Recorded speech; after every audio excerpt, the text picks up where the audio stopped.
What's up everybody, back for another Honkai Star Rail video. In this video we are going to rank every single character in Honkai Star Rail before the live stream hits. So if you're wondering what, you're watching this in the future and you're like, okay, what point in time does it take place? This is going to be for 3.1 and below, so 3.2. 3.2 is the live stream that's happening soon. That is why Anaxa and Castoris are in NA, because we do not have their official kits at this time.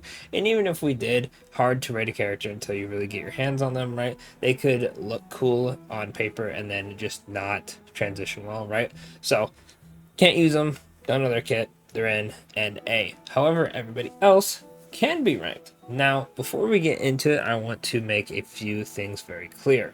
So, first things first, I think every character in B and up is usable to some extent. Some are going to need, more help than others. Some are going to need very specific teams, but I do think they can work, and I have seen people clear with good scores or clear enough to where the other team being slightly better can get it clear and you're good to go, right? Just because you clear in 7 cycles, as long as the other team can 3 cycle, you're good to go, right? So not saying like, oh my gosh, my fave is on can work, but I made it clear. It's like, okay, that's fair, right? I'll also, a lot of these characters can be greatly enhanced with dupes. Obviously, I'm going to be talking about E0 characters, and for the sake of the video, I guess we'll just assume they can have their light cone too, because certain characters like Acheron really do need their light cone. If you take the light cone away from them, they're gonna fall kind of far, right? Other than that, characters in D and below are yikes. Like it is what it is, bro. Especially in E and F, there's just no reason to use these characters unless you just actually like them or literally you're trolling, right? So anyway, one last thing before we hop in, don't forget to like, subscribe, normal YouTuber shenanigans. Let me know what you think of the list. I already know people are going to call me all sorts of bad words, and YouTube's going to hide them and I'll never see them. So it is what it is. But yeah, try to be civil in the comments. Anyway, let's jump into this. First things first, Z tier, right? I'm going to make this for 1 DPS, 1 support, and 1 sustain. Pretty much the best of the best. Now I say 1 of each, even though I have 2 of them tying, right? So best DPS in the game, in my opinion, is going to be Herta, right? She's kind of got it all. She's good in MOC, good in Apocalyptic Shadow, good in Pure Fiction, especially Pure Fiction because it's AoE based. She has a lot of free to play options, a lot of good premium options. What else can you ask for, right? What else can you ask for? She's good without her light cone. Her light cone does very much help though. But oh my god, she's so good. They cook. Now for supports, it's going to be 2 supports. I think the best supports in the game are Tribby and Robin. They are extremely good supports, and they're perfect in the way that they help other teams. So you can run Tribby on Robin's teams, and you can run Robin on some of Tribby's teams, right? So you can mix and match them, and most of the time you're running Robin on one team and Tribby on the other. So they just work well together. I think they're both absolutely insanely busted, especially if you start getting into their dupes. Obviously, for the sake of this video, we're talking about E0, but E1 Tribute is monstrous. E1 and E2 Robin is monstrous still. It just absolutely, they cooked. I highly recommend grabbing these characters if you don't have them. Now for sustains, right, that is going to be good old Linksha, because she can substitute as a DPS, and Aventurine, who pretty much makes your team immortal, whereas yeah, right here. These are the best 2 sustains in the game. I don't think it's anywhere close. Like, some people could probably be like, oh, Sunday's very close. RMC's, I guess people could argue it if they wanted to. That's a whole other can of worms for me. But you could argue that there's very good supports like Ruin May, all that good stuff, right? But sustain's a little bit harder. Like, Gallagher and Ho are good, but I don't think they're anywhere near Aventurine and Linksha at the moment in terms of just like raw survivability and what they contribute to the team. Which, funny enough, both of them can do pretty good damage for the team. Linksha also, has break effect stuff. Aventurine has follow up, and you do more crit damage. They cook. When they cook on the sustains, they cook. Because most of the time when they cook with the sustain is big chillin', right? Herda will probably just like, oh, new DPS comes out, new DPS comes out, new DPS comes out, new DPS. Like, eventually we'll just go down the list. Supports, they're pretty, good or bad, and then sustains are just crazy, right? And then let's go on to OP. So there's gonna be a lot of characters in this tier list. These characters are pretty much gonna be defined by, do they support good DPSs? Do they support many DPSs? Is the DPS good? Is the sustain good, right? So in terms of sustain, these characters are going to be Gallagher. Shout out to the king, right? Love that guy. Whoa. Energy and healing is just, it's really good. Attack buff, all that good stuff. Where? Who am I missing? I think that is everybody for the sustains. If I miss somebody, we'll go back and grab it, right? If I'm missing it, it's kind of blind, is what it is, right? In terms of support, we have good old Sunday, extremely strong support, energy, all that. Even though he is restricted to memo sprite stuff, which is unfortunate, or I should say summons in general, he still is very, very strong. Ruin May, I mean, Rune was the queen of supports for the longest time. Obviously, she's still very good now. And do we want to count these as support? Yeah, Fugue.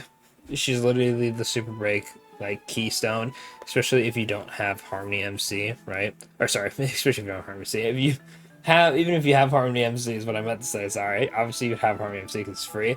Fugue is just so strong. You would, justified actually going for her, even though you have a free unit. I'm trying to look through. There's so many characters, and I'm like, in my head, I'm like, this goes there, this goes there, this goes there. I'm just gonna start grabbing characters. Fei Zhao, still extremely strong DPS. Rappa, extremely strong DPS. Mide, new character just came out, very strong DPS. Shocker. I do think that he's not on Herta's level quite yet. He's close. Like, if I had to do this in order, right, because this is out of order, he would definitely be near the top of OP, but we're not making an order, so he's just going to be with the rest of them, right? Next up, we are going to have, I got to put the general in OP, bro. Sunday just makes this unit, like, actually just really strong, right? He's definitely probably on the weaker end of this group, but I think he is a jump above the characters who I'm going to put very strong. Boot Hill is OP. If it's single target, bro, he's shredding it. Like, he's absurd. They held him back, make him single target. If there is anything that makes him not be single target, he's probably going to stay here for a while. Aglia, obviously, new DPS, very strong. Acheron is also up here, with her light cone and Jiaoqiu. I mean, like, she still can hold her own, right? She is showing her age though a bit, especially with mine. Mine is E2. I've noticed that she does take quite a bit more time. I use Pela still. I never summoned for Jiaoqiu, so that is a main reason. I know other E2 havers are doing just fine, but I've seen people with E0 also slow down a bit, but I still think she is still completely fine. Let's see, what else are we grabbing here on the list? Let's grab March 7th, right? This is the other really broken 4-star, right? Now, March has 2 teams. You're going to her on break, but most of the time you're going to her on follow-up. And man, oh man, is she such a good option. She does decent damage. She's not restricted to one single target like the other ones, Mo's. And I believe Topaz is also somewhat locked in. I haven't used her in so long, I'll be honest with you, because I'm summoned for it, right? And I haven't used her in so long because okay, if I'm not going to use Topaz, why would I use Topaz when I have Mo's or March, right? And I mean, there's still also a thing of why would I use Mo's when I have March, right? Which is funny enough because she's free and he's summonable. But yeah, no, rest in peace Topaz, bro. Like, I really just don't see a reason to summon for that unit, even though she still is, like, technically good, right? Argenti, very strong in pure fiction. I will let him have the... actually, I'm changing my mind. He's very strong because he really doesn't have a use in Apocalyptic Shadow or MOC, so we're putting him in very strong. I was thinking of putting him OP because he still is very strong, Perfection, but nah, I won't be that generous, unfortunately. Sorry, good old Argenti. Where's Jiaoqiu at? Jiaoqiu is also OP, very strong. Even on non-Acheron teams, he still can cook, right? He is pretty restricted to just her. But, I've seen people use him just for, like, the 5-star Pela shenanigans. Um, who else is on here that I'm missing? Oh, Remembrance MC, very strong action advance. Uh, damage is kind of low. I thought it would be higher when I first read their kit, but that's fine, right? Action advance, true damage, very, very strong stuff, and they're free, so big W there. Anyone else I want to put up here? I think I'm going to start doing the next tier, which I'm going to start with Firefly. Firefly, I mean, hey, I like Rappa more, so I'm okay with this, but she definitely has some flaws that are starting to be more apparent. Very strong with Fugue, but I'm just going to put her down here, especially the Pure Fiction thing where it doesn't implement fire weakness all the time is very, very annoying, right? Rappa being full on AoE is also, I don't want to make this a competition between the two units, but like Rappa really just got a lot of things that Firefly wishes she had, which is funny because I always thought it was the opposite when she came out. But I'm gonna have to put Firefly down a peg. Plus, Firefly also uses skill points. This is why I went for E1 Firefly because I hate skill point management half the time. I just want to be able to use my characters and not be like, man, I love watching my Harmony MC normal attack over and over because I don't have skill points. Firefly doesn't really help with that because you want to have two characters that are spamming skill points, and you have to use Drew on May's skill at some point in the fight, right? So you need some sort of skill points being accumulated, and it's rough, right? Let's see. Next up, let's grab good old Jade. Jade is a character I don't have a ton of experience with, but I see clears all the time with her. She's a good Herda option. She's a good option by herself for Pure Fiction. She can cook an Apocalyptic Shadow depending on what the buff is. So, fuck it. Very strong, right?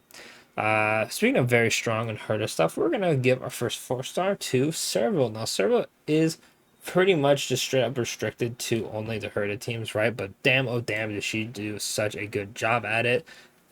The glow up is insane. Other 4-stars we're gonna put here. Let's just put Pela, Arts Regions, Herda for Pure Fiction and Herda and then Mose for the follow-up tag team.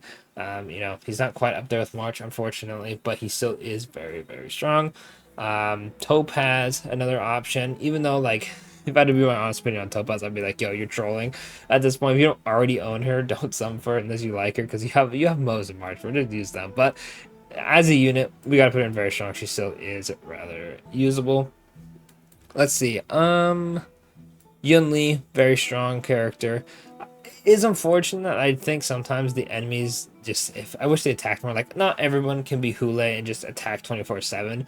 But when the enemies are attacking a bit slower, it is a bit evident that she's not doing as much damage as I wish she did. I still think she's an excellent unit, but I swear every time I use her in my head, I'm like, damn, dude, these enemies are so slow. Like, what happened? I run Sustainless, and all of a sudden they attack 20 times in a row. You run Yun Li, suddenly everyone has minus 50% speed. It's crazy, right? Luocha. Luocha is a very strong healer. Now, Luocha doesn't have like really any buffs he's giving to the team. He has like buff cleansing for the enemy, which hasn't been super relevant like at all really. There's like one enemy I can think of off the top of my head, which is the one, the guy with the shield from the like what are they called, oh my gosh, from the Leofu enemies that oh my gosh, I actually can't remember the name. They have like the leaves on them. Someone will correct me, right? But he summons two enemies, and you have to make them revive once in order to stop him from healing on hit. He has very, very strong healing on hit. You can take away that buff from him, which is pretty cool. The only reason I still remember that is because I've hit him with Pela in the most recent like month or so, just using like the Akron team, and I was like, oh yeah, that's the thing, right? Otherwise, the buff cleanse is like, it's a thing, I guess. But Loach's healing is insanely good, right? Mide is very happy to have Luocha on standby. If he buffed anything, right, just like maybe like a little bit of attack or speed or whatever, he'd probably be an OP. But since he doesn't, he has to be very strong. I believe his E1 or E2 buffs attack, question mark. So like if you like Luocha and you go for dupes, he gets benefit there. Who is up? Let's do Fu Xuan. Fu Xuan is still a very strong sustain. However, very strong AoEs do hurt her. I'm somewhat tempted to put her in can work, but I'll be very generous to Fu Xuan and put her in very strong. But my opinion can change. I have Not used her very recently, but when I was using her, maybe a couple patches ago, I was like, damn, these strong ass AoEs are really just not friendly for Fushan, right? Um, which is a shame because she used to be like, you have her, you're unkillable, but just not quite anymore, right? Um, Harmony MC time. Harmony MC is very strong. Only reason they're not an OP is because Fugue exists and Fugue just does their job better. DDD bot does go crazy though, so they are still a very, very, very, very strong option. Next up, we'll do Himiko. Himiko is pretty good still. You definitely need some specific stuff. Fugue, gave her a buff. Apocalyptic Shadow is still like somewhat usable, mostly just pure fiction stuff, right? Which, to be fair, there hasn't been a pure fiction that I've been like, damn, it's time to use Himiko again. But when it does come around, she will still clear absolutely well, just based off how her kit is. If they do buff the standard 5 stars first, right, whenever they get around to buffing characters, Himiko's buff could make her like actually fucking crazy, right? So I'm looking forward to that. So she's still very strong for what you use her in, right? Um, Let's see. Sparkle. I'll give it to Sparkle. She's still somewhat usable. I make fun of her because I wanted something first so bad, and then I skipped her, and then she didn't really get a team where her skill point stuff would really help her. So she's pretty much just action advance, like pretty much like Bronya, right? Action advance for damage stuff, right? Skill points is nice for someone like Don Hang, but otherwise it's like, it's okay, right? Now this could be like hella glazing. But I'm gonna put Kafka and Black Swan in very strong. This straight up might just be my absolute copium because I like the dot team, right? But I still think they're strong. Actually, don't want to put them in here. Oh man, I don't know. You have to run them together. Oh man. Hear me out, bro. Let me have this. Let me have this, bro. I'm putting him in very strong. It is what it is, bro. This will be my controversial last take just because I like that, bro. I'll put him very strong. I'm not putting him in can work. It's too disrespectful. Um, let's see. Yeah, let's just start in can work. We'll have Bronya, who's just aged, right? Skill minus skill points like crazy. You have to be skill point management. Her Lycon does kind of help her. E1 is pretty important, but we're doing E0, so we're putting her in can work. Ratio, Don Hang, Don Hang, Jinglu. They just don't hit as hard as they used to. Same with Zele, especially if she doesn't get the kill. I know Zaylee fans are going to go crazy. Oh, my Zaylee's good. Oh, okay, you probably have E1 Triby or like Robin or something like that that's helping you to do more damage. So it is what it is. She's like a day one 5 star. So, cut her some slack. It is what it is. Where's Tingyun? I was going to say, Tingyun's also in. Hmm. I'm going to put her in can work, bro. Bite me. It is what it is. Tingyun's still really strong for the energy, though, I will say. But I feel like at this point, you kind of just use Sunday instead. Tingyun does give more energy, but considering Sunday also gives energy and action advance and cleanses, it's kind of like, I feel like Tingyun kind of lost some points because Ho also gives energy, but Ho doesn't give energy nearly as much as Tingyun would. So I feel like now that there's another character, Tingyun's other buffs are like not nearly enough to also have her be up here. So she's kind of falls down to me, right? Um, who is left, bro? Oh, let's do some trolling characters. Yanqing is absurdly bad. Physical MC is absurdly bad. Don Hang's really bad. Hook's really bad. And Arlen. In fact, those are the trolling characters. And then Bad will put Natasha and Yukong, right? Because at least they are doing something. Natasha's healing you. Yukong's technically buffing you, right? So at least they're not like trolling, right? That leads okay and only if needed. For okay characters, we are going to put Lynx, who is, besides Gallagher, the really only other like free sustain, right? On my free to play account, I don't have Gallagher, so my only other option is Lynx at the moment, and she's okay. Like she'll probably keep you alive a few turns. She's not gonna keep you alive the whole fight, but it gives you a few turns to try to do some damage and see what you can work with, right? Yeah, it's all right. Asta's in okay. You can run her in break teams, kinda as a DDD bot and then giving speed, which is cool, but it's just like the rest of your team has to be very strong for her to work, right? QQ, not a huge fan of her, but I'll put her on okay because people still do cook with her, right? I guess, right? Um, Blade is an okay. I've seen some good ass Blade clears though. So you know, I mean, he might be in can work, but well, I'll have to see a little bit more with Blade to be honest with you. Before I'm confident putting him in can work, but I have seen people absolutely cooking with him. Granted, I have no idea how many dupes they have in Blade himself or their supports, but I've seen some 5 cycles, 4 cycles, 3 cycles. It's kind of crazy for Blade. I'm not gonna lie. Shout out to Blade. Clara will put in okay as well. Japard, the shield is strong enough to kind of keep you alive. But you have to have some crazy stuff, especially to have him enough speed, and then spamming the skill. It really is situational. Haki almost put him off only if needed, bro. I'm putting it only if needed. I'm not gonna lie. Fire MC only if needed. The only reason they're not in bad is because you can run them with Acheron for the funny, like taunt, get hit, and build up her stacks. The only reason I think it's funny, so I'll spare them from being bad. Uh,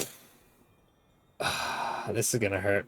I have to put Bilo in bad, bro. Not having a cleanse is terrible, but her healing is not bad. Her healing is not bad. The healing when you get hit will pretty much keep you alive almost no matter what, as long as it's not a one hit move. If it's a multi hit move, you are big chunk. Like the beetle enemies like spirit bomb attack, it does a bunch of hits and you'll just start healing that back up. It's crazy. If they please give her a cleanse. If you give Bilo a cleanse, I will happily use Bilo again. We're gonna put Silverwolf in only if needed. She really has no purpose. I really don't know. Like Acheron teams, I guess. Same with Welt, Gwenifin as well. High key, we can put the rest of them in here. Honestly, only if needed. Like very, very niche ass cases, right? And I argue you could probably put most of these in bad as well. But I feel like Natasha and Yukong are like exceptionally worse than the rest of these guys, right? But not as bad as these ones down here. At least you have some use with like Sampo if you don't have anyone else for Acheron's dot. At least March is giving you a shield and can freeze. Same with Misha. At least Misha could freeze. Hanya's giving you skill points and speed. Luca Nihility stuff. Gwenifin Nihility stuff. Like, I guess like maybe Sushang's probably in bad. I'm putting her only if needed. I like Sushang. It is what it is. I'm taking some creative liberties with who I like as a character, because once like I said, if you're D and lower, you're pretty much all just like really not worth using. So I'm gonna at least put Susheng higher because I like using her, and I've had more success using her than these characters, which is not saying much. I'm not gonna lie. But other than that, that's pretty much it for the list. I feel like the list isn't bad. Hopefully, like I think it's not bad, right? Looking at it, I know for a fact some dude in the comments, motherfucker, is gonna look at me and say, holy shit, you have Himiko and very strong. I need your whole bloodline eradicated. And I'm gonna be like, okay, cool. They're gonna call me a funny name and YouTube's gonna hide it. I'm never gonna see them. Or I'm gonna see it and I'm gonna hit hide from channel because I'm good, bro. Now, if you have a civil conversation, like, hey, I can see why you put Himiko in A, but I think, since there hasn't been Fire Weakness and Apocalyptic Shadow hasn't had this, I'd put her in Can't Work. I'd be like, you know what? That's fair. We're gonna heart that comment. So let's see how civil y'all can be. In fact, if you're a dickhead in the comments, I'm making your luck crap. You're not getting Castoris for anniversary. You're not getting Anox for anniversary. You're losing your 50-50 to Yanqing. But in that'll be it for the video. Let me know what you think in the comments. Hopefully tomorrow we see a 4-star posted. Otherwise, you are going to see a legendary ass crash out video from me where I lean close to the mic and pretty much scream at Hoyoverse for being very mean words that I'm not going to say now. But we'll see. So anyway, let me know what you think in the comments. Don't forget to like and subscribe, all that stuff, and I'll catch y'all in the next one. Thanks for watching.